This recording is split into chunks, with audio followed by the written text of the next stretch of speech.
Welcome to Two Beans in a Pod. Yeah. Today we're going to do a deep dive into AI, Okay. artificial intelligence. We're going to be looking at, talking with Astro Teller, some of the things he had to say. We're going to be pulling in some thoughts from Andrew Ng and Jeff Dean and some others at X, the Moonshot Factory. Sounds good. And I think it'd be really interesting for us and for the listeners to kind of figure out, like, how did AI research, get from where it was to where it is today? Yeah. Yeah. A lot of people are asking that question. Yeah, I think so. Like, what were the key things that happened? What were the decisions people made, the ideas they had? Right. What were they thinking about? Well, let's start at the very beginning then. Okay, yeah. So, the initial work in AI, this was back in the 1950s, right? Wow. Like, the very core idea was to have machines doing things that, would normally take a human brain. Right. Like, the idea of machines learning new information, solving problems, making decisions. Okay, that makes sense. So that's, kind of that early stage for you. So let's jump ahead, like Right. way ahead, to about 15 years ago. Okay. There was this question that came up at X, like, could we make neural networks, much, much bigger? Right. And would that really improve how computers learn? Much, much bigger. Yeah, like massively scale them up. Yeah. And this is where, we start to see names like Andrew Ng, Jeff Dean, Right. really kind of central figures. Yeah, Andrew Ng was a huge proponent of this idea of scaling up. Okay. Like, he really wanted to push deep learning algorithms by building these, just these bigger networks. Okay. But, at the time, not everybody was on board with that. It's funny to think about that now, right? Like, now it's just like, of course the model has to be gigantic. Oh, yeah, I mean, some of the more, like, the established researchers, they weren't so sure about the reasoning behind it. Right. They were questioning, is this really the right approach? Is there some rigor behind this? Yeah, like, is it just about making things bigger? Right. Okay, so let's talk about, Arthurs has mentioned this, one learning algorithm hypothesis. Oh, yeah. What is that for you? So the one learning algorithm idea, I mean, it was kind of rooted in neuroscience, Okay. Observing how our brains handle different types of input, like the different senses. Right. And Ng thought, well, maybe there's this single general purpose algorithm that can learn from all sorts of data, text, images, sound, all of it. So instead of having a separate algorithm for each data type. Exactly. Like one algorithm to rule them all. Okay. So that neuroscience link, was that always a strong part of it, or did that kind of fade as time went on? Yeah, I think as time went on, it became less about the direct neuroscience connection. Got it. But that core idea, of having this one learning method that could be applied broadly, that turned out to be really powerful. Really powerful, and I think pretty common today. Oh, yeah, absolutely. It's pretty standard now, but back then it was pretty revolutionary. Yeah. So, you're pushing these new ideas. Mm-hmm. It's not always going to be smooth sailing. Of course not. Yeah. You got to break some eggs to make an omelet. And the transcript mentions Andrew Ng, kind of facing some public pushback. Oh, yeah. Can you talk a little bit about that for you? Yeah, so there was this incident at a National Science Foundation workshop. Okay. And, you've got researchers, computer vision folks. Right. And there's this senior researcher who just straight up, publicly disagrees with Ng's approach. Wow. Pretty strong criticism. Yeah, especially for, a younger professor to be facing that kind of challenge. Right, exactly. I mean, that kind of thing can really make a mark. Yeah, but I guess that's part of science, right? Like when you have these big shifts in thinking, there's going to be some resistance. Yeah, absolutely. People get attached to their ideas. Yeah, right. So how did this vision of these big neural networks actually go from, being this kind of debated idea to actually being developed? Okay. The transcript points to Sebastian Thrun Yeah. and an important meeting. Oh, this is a good story. Oh, okay, tell me. So Thrun, he shared an office with Andrew Ng, right? Okay. And he kind of saw the potential here. He's thinking, what if we could tap into Google's massive computing power? Okay. Let's throw that at this problem. So he sets up this meeting between A. Ng and Larry Page, One of Google's co-founders. the big guy himself. And where do they have this meeting? Over sushi. Oh. Yeah, a sushi dinner. That's great. And this turned out to be like the pivotal moment. Page, he buys into Ng's ideas. Wow. And he gives the green light to this project that eventually becomes Google Brain. Okay, so over sushi. It's funny how these things happen, Big ideas coming out of kind of unexpected settings. Yeah, right. It's not always in the boardroom. Exactly, exactly. So then Jeff Dean comes into the picture. Wow. Really important figure here. Yeah. What was his role for you? So Jeff Dean, he was already like a legend at Google. All right. He'd done all this fundamental work on search and data storage, the infrastructure of Google. Yeah, he's like a rock star programmer. Right. And he gets interested in this idea of bigger neural networks. Okay. He sees the potential for, making real progress with learning. Right, okay. And his expertise with Google's infrastructure, that was absolutely crucial, right? Like they needed that massive computational power. To train these huge models. Yes. And, he was drawn to that idea that, hey, if we make these networks bigger, we're going to get better results. Okay. It's a kind of a simple, elegant idea. Yeah. And his involvement gave the whole project this, this huge boost. Huge boost. And the transcript mentioned some pretty impressive early results. Oh, yeah. Like they were training networks that were massively larger than anything that had been done before. Can you give us a sense of, how much bigger were these for you? So we're talking about neural networks that were about 100 times larger. 100 times. In terms of parameters, right? Compared to the most advanced networks at the time, Okay. it was a huge jump. Huge jump, yeah. And this, combined with Google's computing resources, allowed them to really explore deep learning in a whole new way. I think it'd be helpful for you to kind of take a step back for a second and just like briefly explain what neural networks are. Our source does a good job of kind of laying that out. Okay, so neural networks, think of them like computer systems modeled after the human brain. Okay. Like you've got these artificial neurons organized in layers. Yeah. And each neuron, it takes in these numerical inputs, does some processing based on rules, Okay. and then it might send out an output signal Okay. based on whether that input is strong enough. Okay. It's like, hey, is this signal important enough for me to pass it on? Right. And the connections between these neurons have weights, these numbers that get adjusted during training. Okay. That's how the network learns. Early deep neural networks, like back in the 90s, they only had a few layers. Okay. Maybe like 3. Got it.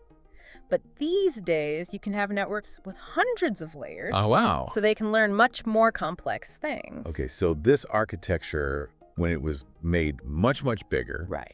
led to some really interesting results, like the average cat result. Oh, yeah. This sounds so interesting for you. This is one of my favorites. So this is about 2 years after Google Brain starts, right? Okay. And they're doing this thing called unsupervised learning. Okay. So they train this huge neural network on 10 million random video frames.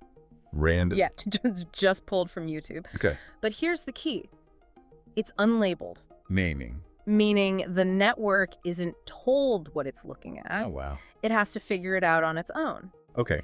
And so it starts identifying patterns Yeah. just in the raw pixel data. So just like the ones and zeros, basically. Yeah, exactly. And guess what emerges? A cat. A cat. A recognizable image of a cat. So they didn't tell it, look for cats. It just found a cat. Yeah, it just learned the concept of cat from all this random visual data. That's amazing. It is. And how did they make that average cat image? So they figured out which input patterns were really activating a specific neuron in the network. Okay. Like, this neuron is firing like crazy when it sees these patterns. Right. And then they averaged all those patterns together. Right. And boom, cat picture. That's wild. Okay, so let's fast forward a few years.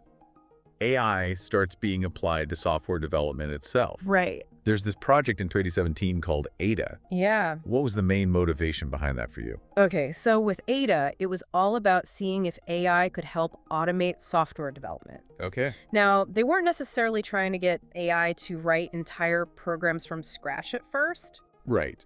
It was more about tackling those tedious, time-consuming tasks that developers face, Okay. like debugging, right? Mm-hmm. Finding and fixing errors, Yeah. writing tests, making sure the code works, Right. and updating existing code bases. Oh, yeah. Maintaining those can be a nightmare. Oh, tell me about it. And, another factor here was the sheer volume of code being written worldwide. Oh, yeah. It's just exploding. It's crazy. And then you've got these older systems, some written in languages that are practically ancient. Yeah. Like legacy systems. Right. And maintaining those, it's a huge challenge. So Ada was kind of trying to address all that. Yeah, make things easier, more efficient. Okay. Our source mentions Olivia Hatalski leading this project. Right. What was their core approach? So the Ada team, they took all this publicly available code Okay. and the history of how that code had been changed over time. Okay, the evolution of the code. Exactly. And they fed all that to these massive AI models. And the idea was to basically teach the AI how to program.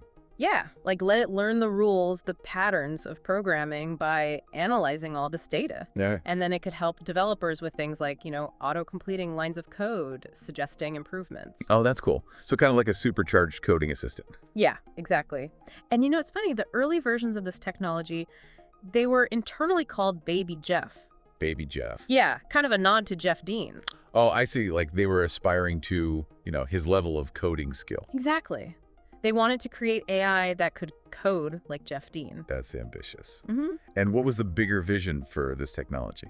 So they were thinking about AI assistants that could support different roles in a development team. Okay. Not just the coders, but also designers, data scientists, everyone. Oh, wow. So kind of like AI collaborators across the whole software development process. Exactly. It was about augmenting human capabilities. And there's this idea of training these models on really high quality code, like code written by really skilled developers. Yes. What was the thinking behind that for you? So the thinking was, if you train the models on really good code, like the kind of code Jeff Dean writes, it could potentially lift the quality of all code. Okay. Like if the AI learns from the best, it can then guide others to write better software. So it's like by learning from the masters, the AI can then teach everyone else. Yeah, that was the hope. Raise the bar for everyone. So it's code learning to write better code. Yeah, exactly. That's pretty wild. And the transcript mentions that this technology from Project Ada is now being used in Google's Cody service. That's right. What kind of impact is it having for you? So the technology from Ada, it's now part of Google's Cody service, which provides all these AI tools for coding. Yeah, okay. And developers are using this, generating billions of lines of code with it. Billions. Billions. It's Yeah. really changing the way software is being developed. Wow, okay. So it's not just helping professional developers. It sounds like AI is also making software creation more accessible to people who don't have those traditional programming skills. Yeah, that's a big part of it. Google Labs has this experimental system called the Data Science Agent, Okay. and it lets users upload their data, describe what kind of analysis they want to do, all in plain English. Oh, wow. So you don't need to know any coding languages? Nope. The AI handles all the coding. That's amazing. And it can even help find and fix errors in the code. Wow. So it's like AI is making data analysis, more approachable, more user-friendly. Exactly. It lowers the barrier to entry. So what about the idea of AI creating entire applications just from natural language descriptions? Right. I mean, that's where things are heading. That seems like a huge leap. It is. It's still early days, but AI is getting to the point where you can just describe what you want an app to do, and it can generate a working version. That's wild. So for professional developers, it sounds like AI is kind of taking over those more routine tasks, Yeah. freeing them up for more creative, strategic work. Right. Can you give an example of that for you? Sure. So there's this example in the source about using Gemini to process product feedback. Okay. So instead of having someone manually go through tons of feedback, summarizing it, prioritizing it, all that. Which can take forever. Oh, it's a huge time sink. They just fed all the feedback into Gemini. Yeah. And boom, they get this detailed, prioritized report super fast. Wow. Okay. So that frees up time for that person to focus on other things. Exactly. Like thinking about the bigger picture, the strategy. Right. More the high level thinking. Right. So all this talk about AI, doing more and more, it obviously brings up the question of jobs. Right. Like what's the impact going to be? Yeah, that's a big concern for a lot of people. Yeah. So what does our source say about that? So they acknowledge that some jobs, especially those involving a lot of repetitive tasks, might be automated. Okay. So like data entry, things like that. Right. But overall, the view is actually pretty optimistic. Okay. They point out that historically, technology has always shifted the types of jobs we do, rather than just eliminating them altogether. Right. So the expectation is that AI will take over those more mundane tasks. Okay. And that'll free us up to focus on the things that require more creativity, more critical thinking, more human skills. That makes sense. So it's not necessarily about job loss, but job evolution. Exactly. A shift towards more fulfilling work. Okay, so looking ahead then, what's the long-term vision for AI that they talk about? So they talk about these personal AI models Okay. that can act like assistants, thought partners, helping us with all sorts of things in our lives and work. Yeah. And Andrew Ng, he believes AI will have this democratizing effect, Okay. making intelligence more accessible and affordable to everyone. That's a pretty powerful idea. It is. And to make that happen, they emphasize the importance of education, especially in computing. Okay, so giving people the tools and knowledge to work with AI. Exactly. Empowering people to become creators. What about challenges? Yeah. Are there things standing in the way of this future? Yeah, definitely. One big challenge is making these highly capable AI models more cost-effective. Okay. Right now, the most advanced models, they require massive computing power. Right. So making them cheaper to run, easier to deploy, that's key. Yeah, so it can be accessible to everyone, not just big companies with tons of resources. Exactly.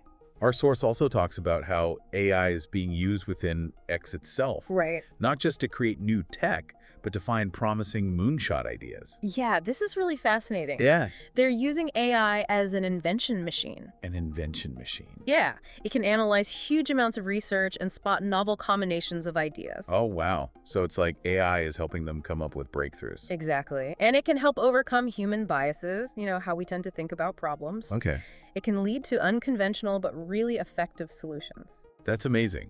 So it's like AI is becoming a co-creator. Yeah. Working alongside humans, pushing the boundaries of what's possible. Oh, hit that like button and subscribe for you to see more. That was a deep dive into AI, from those early days all the way to this incredible potential we're seeing now. Yeah, and all through the lens of what they're doing at X, the Moonshot Factory.